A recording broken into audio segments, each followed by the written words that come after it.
paling realistis gitu.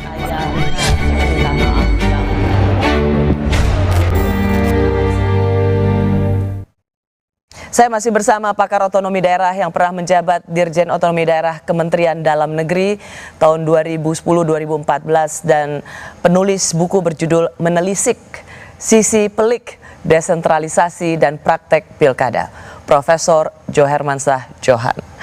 Tadi sebelum jeda, Prof, kita punya begitu banyak pilkada, pemimpin-pemimpin daerah, tapi kok kita kemudian begitu siklus kepemimpinan nasional harusnya mereka bisa menjadi pilihan, tapi kok kita seperti nggak banyak nih siklus kepemimpinan nasional. Tadi Prof sudah menjawab. Berarti yang harus kita ingatkan pada partai politik, kalau pilkada serentak 2024 ini adalah cikal bakal untuk pilpres 2029, catatan paling kritis apa dari seorang Prof. Jo? Saya gini, kepemimpinan nasional dalam model demokrasi itu jangan dilupakan diambil dari kepemimpinan lokal. Karena kepemimpinan lokal ini adalah pilarnya dari kepemimpinan nasional. Nah, oleh karena itu maka kepemimpinan lokal. Dan kita udah punya contoh ya, Pak Jokowi. Itu dia. Jadi Pak Jokowi ini kepemimpinan lokal dari wali kota, maju ke gubernur, naik ke presiden. Itu contoh bahwa kepemimpinan lokal sudah kita adopsi untuk menjadi kaderisasi kepemimpinan nasional. Keren kan itu? Nah, tapi kesulitannya bagaimana orang-orang yang berkelas ya, yang bagus bisa dipinang oleh partai politik. Jadi partai politik jangan hanya ambil dari kalangan partai saja atau kalangan orang yang punya uang saja, tapi juga tokoh-tokoh yang bisa kita perkirakan bakal menjadi punya leadership yang oke. Ya, mungkin itu bisa naik ke depannya menjadi pemimpin di tengah nasional. Nah, ada contoh yang agak menarik sekarang di Partai Nasdem yang mencoba memberi tiket ya untuk Ilham Habibie. Ya, kemarin saya wawancara. Saya nonton itu. Jadi Ilham Habibie ditampilkan untuk calon gubernur. Nasdem tuh berani berspekulasi kan. Nah, mungkin juga partai-partai yang lain dong, kenapa tidak? Jakarta. Nah, PDIP kan punya banyak orang, banyak kader-kader. Siapa? Kemudian partai seperti Gerindra kayak Golkar kayak gitu ya, harus cari orang yang juga punya kelas lah. Ya. Nah, jadi supaya jangan berulang. Kita lihat itu aja yang main di sirkulasi pencalonan.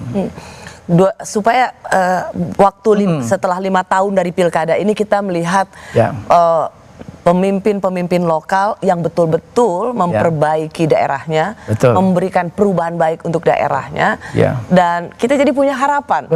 Dimulai dari daerah untuk bangsa Indonesia. Kemarin juga nama Bu Susi Pujastuti disebut. Semua saya dengar itu untuk Jawa Barat ya. Untuk Jawa Barat.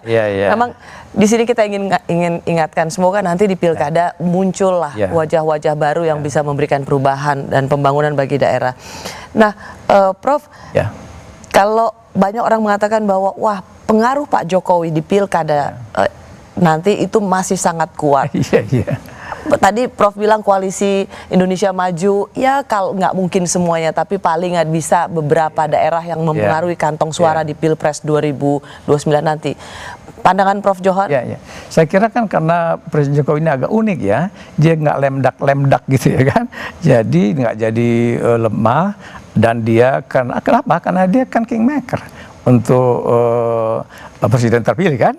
Nah, jadi oleh karena itu maka masa depan Pilpres kita kan 2029 itu juga tergantung dari Pilkada 2024. Maka Pak Jokowi sebelum lengser ya dari jabatan juga berkepentingan sepertinya untuk bisa mengatur lah ya, atau menyarankan, mendorong agar yang menjadi kepala daerah itu adalah orang-orang yang memang menurut beliau bisa siap untuk 2029. Itu pandangan saya. Jadi saya melihat tanda-tandanya seperti itu.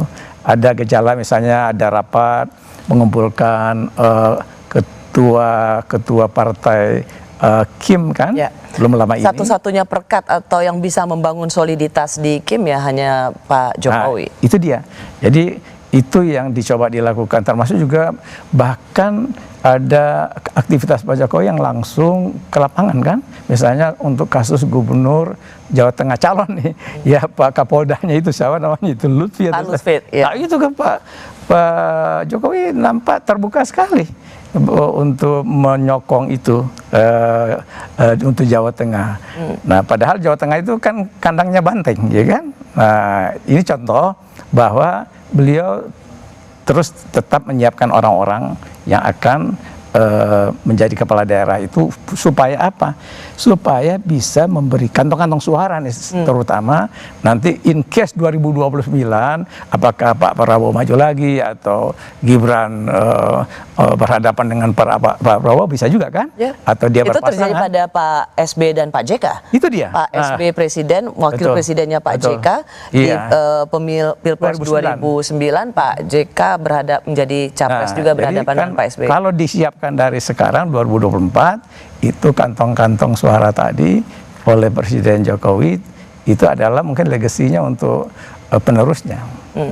Jadi sepakat ya Prof Jo bahwa pilkada serentak nanti November ini adalah pilkada rasa pilpres. Iya, sepakat sekali. Betul Mbak Rosi. Terima kasih Prof Jo sudah berbincang di Rosi. Terima kasih untuk diskusinya yang selalu Sama-sama. menyenangkan. Iya, alhamdulillah. Terima kasih juga bagi Anda yang sudah menyaksikan Rosi. Saya Rosiana Silalahi, kita jumpa Kamis depan. Selamat malam, sampai jumpa.